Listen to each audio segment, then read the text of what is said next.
Uttaranchal technical university में एक कार्यक्रम किया गया जिसमें कि तमाम विद्वानों ने चर्चा की। इस दौरान लेफ्टिनेंट जनरल राजेश पंत ने बताया कि आज की चर्चा में साइबर सिक्योरिटी को लेकर चर्चा की गई है और इसके अलावा किसी तरीके से लोग साइबर ठगी के शिकार हो रहे हैं, उनको किस तरीके से बचाना चाहिए, इस पर भी चर्चा की गई। उन्होंने बताया कि सरकार ने कुछ ऐप्स बंद किए थे क्योंकि उन ऐप के माध्यम से देश का डाटा चोरी हो रहा था और जिसमें कि 2 तरीके की ट्रेनिंग करने की आवश्यकता है। वहीं आम जनता को पता होना चाहिए कि कौन सा ऐप किस काम का है और उसमें किस तरीके से काम करना है। वहीं दूसरा जो साइबर सिक्योरिटी के नियम है, जो आपके ऑफिस में इंचार्ज है, उनको भी जानकारी होनी चाहिए कि उनको क्या काम करना चाहिए। सबसे पहले दर्शकों को नमस्कार। मेरा नाम जनरल राजेश पंत है और मैं राष्ट्रीय साइबर सुरक्षा समन्वयक हूं, जो हमारी नेशनल सिक्योरिटी काउंसिल है श्री अजीत डोवल के साथ के अंडर काम करता हूं।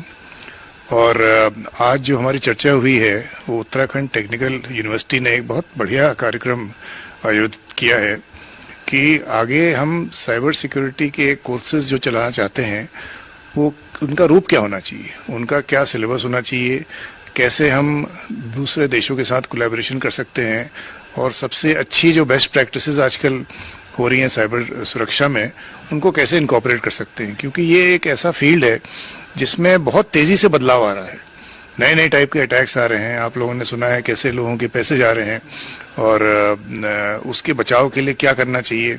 एक वहां से लेके जो देश का डेटा चोरी हो रहा है अलग अलग ऐप्स से, आप लोगों को पता है गवर्नमेंट ने ऐप्स बैन किए थे क्योंकि वो हम लोगों को पता चला था कि वो ऐप में जो आप अग्री करते हैं कंडीशन, उसके थ्रू डेटा जा रहा है। तो ये बहुत बड़ा फील्ड है, इसको कवर करने के लिए बहुत ज़रूरी है कि 2 लेवल पे ट्रेनिंग करी जाए। एक तो आम जनता की, जो साइबर हाइजीन जो कहते हैं, आम जनता का साइबर हाइजीन अच्छा होना चाहिए। उनको पता होना चाहिए कि मोबाइल में, सोशल मीडिया में मैंने क्या डालना है, क्या नहीं डालना है, पासवर्ड कैसे होना चाहिए, सॉफ्टवेयर अपडेट क्या होता है। तो एक तो आम जनता की वो साइबर हाइजीन होना चाहिए और दूसरा है कि जो साइबर सिक्योरिटी के प्रोफेशनल्स हैं, जो आपके कॉलेज को या आपकी इंडस्ट्री को या गवर्नमेंट के ऑफिस में साइबर सुरक्षा के लिए इंचार्ज हैं, उनको क्या काम करना चाहिए। इसमें हम लोग के सिक्योरिटी ऑपरेशन सेंटर इस्टेब्लिश होते हैं और अलग अलग आजकल नए तरीके आ गए हैं कि कैसे साइबर सुरक्षा दी जाएगी। तो ये 2 तरह की ट्रेनिंग बहुत ज़रूरी है, आम जनता के लिए साइबर हाइजीन और नॉर्मल जो वर्कर्स हैं, साइबर के वर्कर्स हैं, उनको कैसे ट्रेन करना है। तो ये सब बातें अभी हुई हैं आज और मैं कॉम्प्लीमेंट करना चाहता हूँ वाइस चांसलर ओंकार सिंह जी को, जिन्होंने ये सोचा है और अलग अलग लोगों से बुलाया है। यहाँ पे कोई सिंगापुर से आया है, कोई इजराइल से आया है और इंडिया में भी बड़ी बड़ी कंपनी जितनी आपकी हैं, TCS, IIT कानपुर और अलग अलग विशेषज्ञ आए हैं और मैं खुद भी दिल्ली से आया हूँ। तो my compliments to Uttarakhand technical university.